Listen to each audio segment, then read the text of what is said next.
politics can also play around in this game, but I think that's in any sport. What kind of politics? Let's talk about it.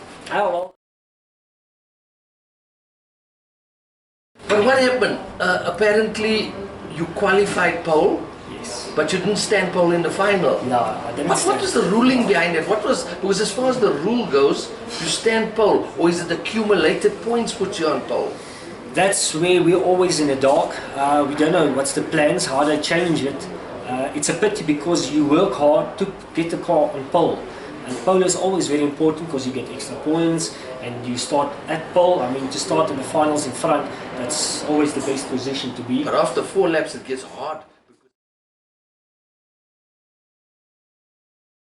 I spoke to Jody when I interviewed him. He felt he was done in Pretoria, and I hope we can get the answer out back to Jody and his fans, to be fair to all of them. He feels that he got pole position through qualifying the fastest. You guys then took away his pole position and put him 4th in the race, or 3rd or 4th, I can't remember. And you guys still gave him the trophy for fastest qualifier, because he took his trophy out and he showed me his trophy. Look here, I got the pole qualifier trophy, but I didn't stand pole in the final. Please tell us what happened there. Okay, it's actually very, very easy. But first of all, back to Jody. You know, Jody had stayed out of the tour for a few years, and we'd heard stories that they were saying that it's not going to be part of the Loosemore show, etc., etc. And finally, for 2018, they decided to take part. And they pitched up at the first event at Pretoria last year, very late. There'd been an accident on the road, and they'd been caught up in the traffic jam that resulted from the accident. And Jody arrived there probably with 5-10 minutes to spare before practice was over. So he took the car off the trailer, did a few laps, and that was it, ready for qualifying. And it was an incredible performance. Jody went into qualifying. I think he qualified in sequence probably 14th or 15th or somewhere there. But Jody went and he did the fastest lap.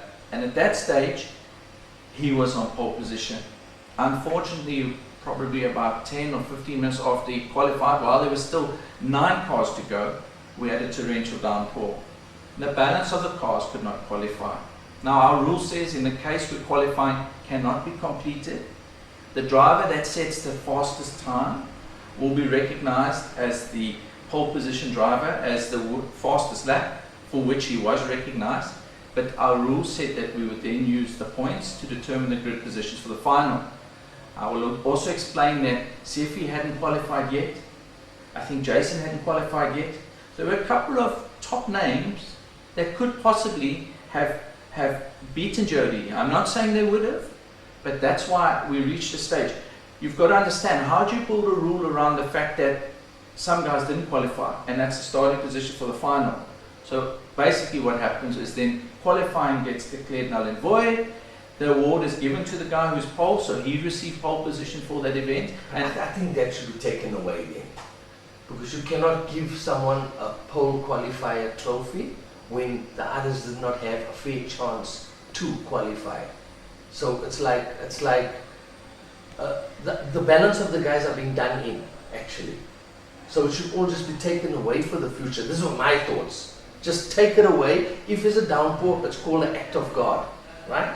So everything falls away. So everyone must just forget about their qualifying, and now we go back to basic draws. Because we race whether it's storming, whether it's not storming, only unless it's dangerous do we have to call it, right? So would it be right to say next time if something like that should happen, a trophy should rather not be given out? I'd like to differ on that reasoning. And my reasoning is it was an official qualifying session and there was a record broken.